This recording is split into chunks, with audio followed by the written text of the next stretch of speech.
One of my favorite things as a pastor, and one of the things that really fuels my love for what God has called me to do in the kingdom, is watching God call people to himself.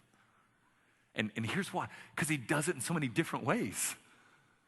Like you just never know how he's going to do it. I think there are plenty of biblical examples and historical examples of God saving people through the intellect. So I think of Lydia in the book of Acts at Philippi. All right, she's got a house at Philippi, house in Thessalonica. She deals in purple cloth. You got yourself a bit of a fashionista there. All right, house in Paris, house in New York. All right, doing pretty well for herself. God fear is into monotheism, is kind of in a bit of a Bible study when Paul shows up and fully explains to her what she had been reading about, and it clicks, and she becomes a believer, and her home becomes this base of operation for the gospel to go about in Philippi and other parts of Asia. And he went after her through her mind. And I think of C.S. Lewis. I mean, if there's ever, you talk about an intellect. I just try to get my head around him and Tolkien sitting around a pub talking about medieval literature. That's a level of nerddom I can't comprehend, all right? Let's get together. It's Dungeon and Dragon-esque, all right? And so God comes after Lewis, who he called himself an atheist and was the type of atheist that was mad at God for not existing.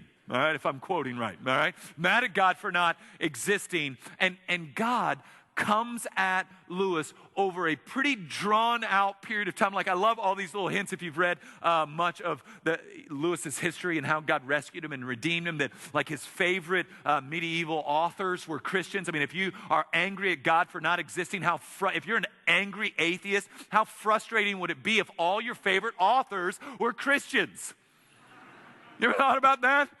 Like, I hate God. I love how this guy writes. That to me is just such a beautiful picture of God's wooing, drawing power. And he goes after Lewis via the intellect. But it's not always through the intellect.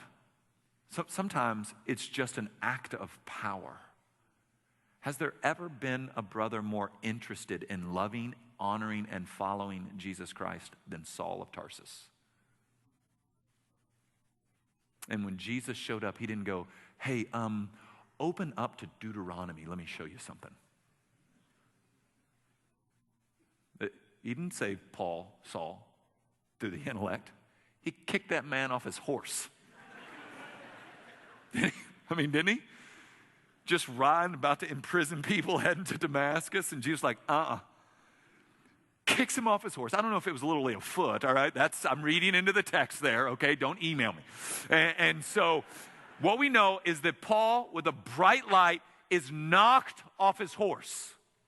Saul, Saul, why are you persecuting me? Who are you? I'm Jesus, who you're persecuting. And then Paul's in.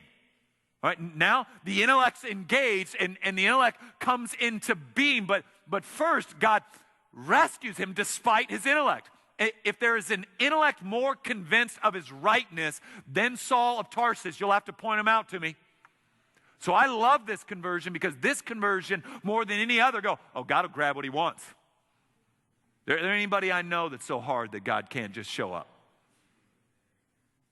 And Jesus, just for the record, because I don't know who all's in here, where you land, or who will be watching this, but God doesn't force people to love him.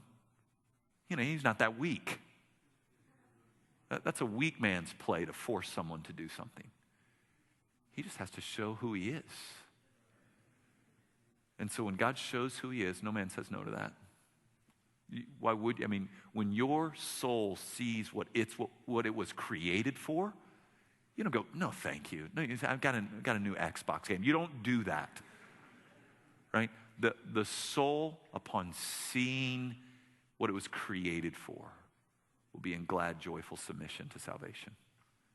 God doesn't force men to love him. And you see, as pastors, you see calling all the time. Like, how many of you have had, when you're preaching, had somebody at your church come up to you and was like, when I first started coming, I thought you were talking just to me. Anybody said that to them? I felt like you were speaking just to me. All right, so a lot of you. So, okay, were you?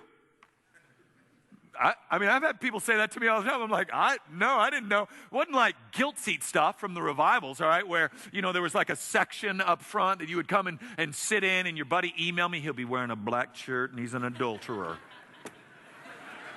And then, like in my sermon, so if you're committing adultery, right, that's not what's happening. And so what I've tried to explain to people who come to the village and they keep being drawn back is that this is God calling, this is God wooing, this is God pulling you in. And one of my favorites are the ones that think I'm an idiot, like they leave thinking I'm an idiot and then schedule when they're going to come back the next week.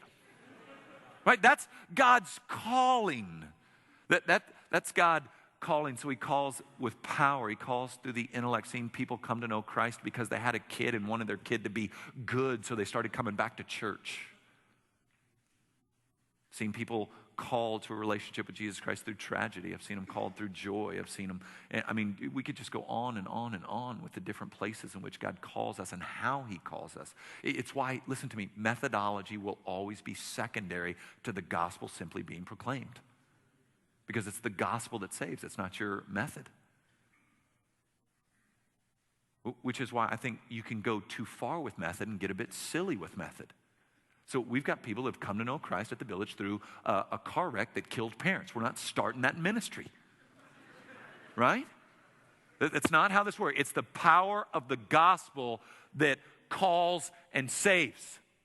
Think about it. Think about how God called you. Like I think about my own story, and the United States government decided that the Chandler family needed to no longer live in Alameda, California, and needed to move to Galveston, Texas. That might be construed as wrath.